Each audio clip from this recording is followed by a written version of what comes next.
Marvel Snap has taken over my life. I play it in the bathroom, I play it while I eat, I play it on the bus, I play it in my sleep, I play it when I'm not playing it. Over the last couple decades, Marvel games have taken on many forms. From humble beginnings to big fancy AAA action games that some consider to be the killer app for the latest home console. Whether it's a forgettable movie tie-in game from the mid-2000s or a genre-defining title that belongs in the Hall of Greats, Marvel games are near and dear to my heart. This is Marvel Games 40, a celebration of the Marvel games released over the last 40 years. This collaboration is the brainchild of my good friend Chris Baker, who has a professional history with Marvel games. So there's no one better to lead the celebration. And if you want to share some fond memories of any of the many Marvel games out there, make sure to use the hashtag. If Twitter is still around by the time this video goes up. Now I know I said that I love Marvel games, and trust me, that is very true. I think I'm the one guy on the internet that dares to say the Blade 2 video game is actually not that bad. But I've had a bone to pick for a long time with a certain kind of Marvel game. I'm talking about Marvel mobile games. Ugh. There was a time when Marvel mobile games were actually pretty good and resembled something you would play on a home console. I'm talking about Ultimate Spider-Man, Total Mayhem, and well, actually, I think that might be it. No, wait, there was that Hulk game inspired by Infinity Blade. That was pretty good, I like that one. Needless to say, good Marvel mobile games were few and far between, and things got even worse when the resurgence of Marvel mobile games hit with the likes of Future Fight, Contest of Champions, Strike Force, and many more. All of a sudden, we're getting hit with Marvel mobile games like they're going out of style. Times must have been good, right? Well, I guess, because these games always tend to be in the most popular or must-play categories of the App Store. And they all seem to have an average rating of over 4.5 stars out of 5. I don't get it. These games suck. Am I so out of touch? No, it's the children who are wrong. These games are designed with the mobile platform in mind, but in all the wrong ways. To explain my issues with these games, let's take Marvel Contest of Champions. It's a fighting game. Barely. It's a very shallow designed fighting game. It has very simple controls and mechanics.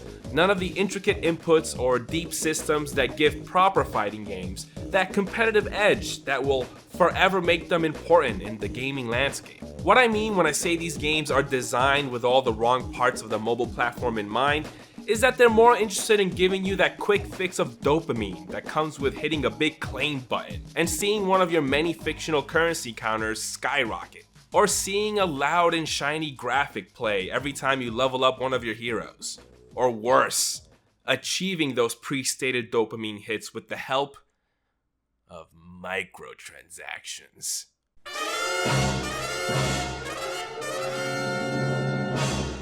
It's only $2.99. Don't you want to level up your limited edition seasonal Doctor Strange cross Spider-Man cross symbiote hero? Or do you want to wait another 2 hours for your daily objectives to unlock? These games make time optimization a game mechanic. I mean, I guess you can always use these games' built-in feature to literally play itself.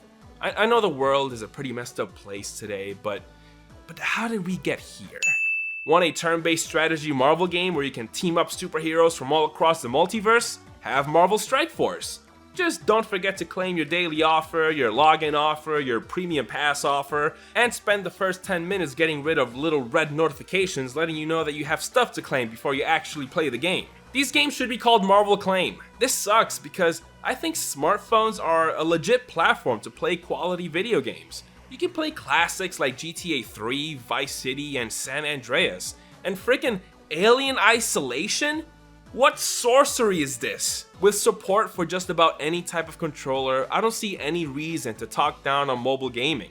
My favorite kind of mobile games are the ones that are designed from the ground up with the platform in mind. And again, not shallow dopamine hits, but the kind of mobile game that is hard to put down because of its accessibility and addictiveness due to its well thought out game design.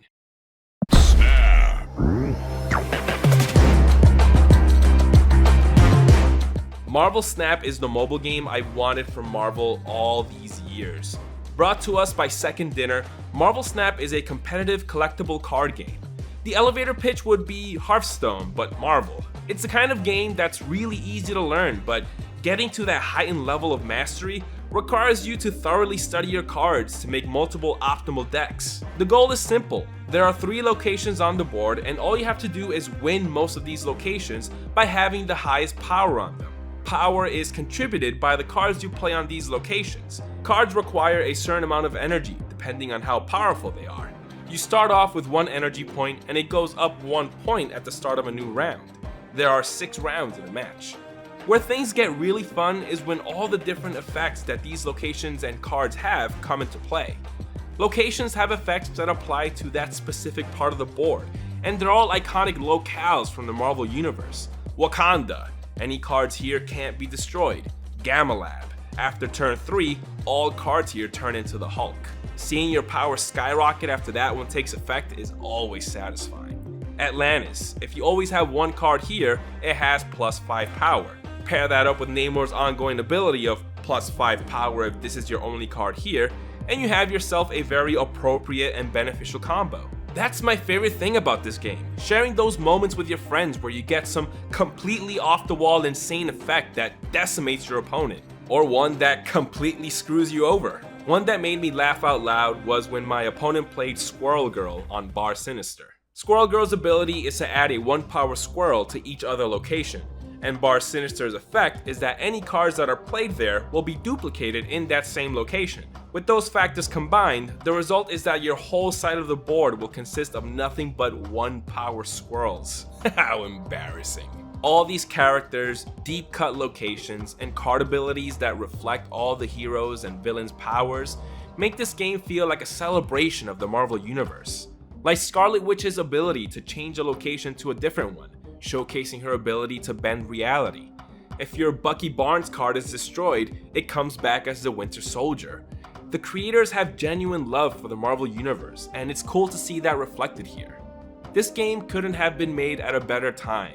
Everyone is here, from well-known A-listers, characters popularized by the MCU, and yes, even the X-Men and Fantastic Four. I know that's kinda weird to bring up, but remember there was that weird time where the X-Men and Fantastic Four were just not in Marvel games? I'm looking at you, MVC Infinite. Encountering new cards out in battle is always an exciting moment. 1 second you're admiring your hand and boom! Oh shit, dude, you got a spawn? How'd you get that? I want that, trade me! An important design element to keep in mind when developing a mobile game is how digestible they can be. How easily accessible they can be in a bus ride, while waiting in line, while you watch this ad. Did it work? Did an ad play? God, I hope an ad played. You should be able to jump into a match without feeling like you're making a big commitment. You're in, you're out in 3 minutes or less. This is what makes these kinds of games addicting and feeds into that just one more match mentality. Marvel Snap nails this because both players take their turns at the same time. Matches are fast, quick, dare I say, snappy. But you're always anticipating your opponent's moves because factors like on-reveal abilities, think trap cards, can quickly turn the tide of war. Like Gamora's ability to gain +5 power if your opponent plays a card in the same location you played her.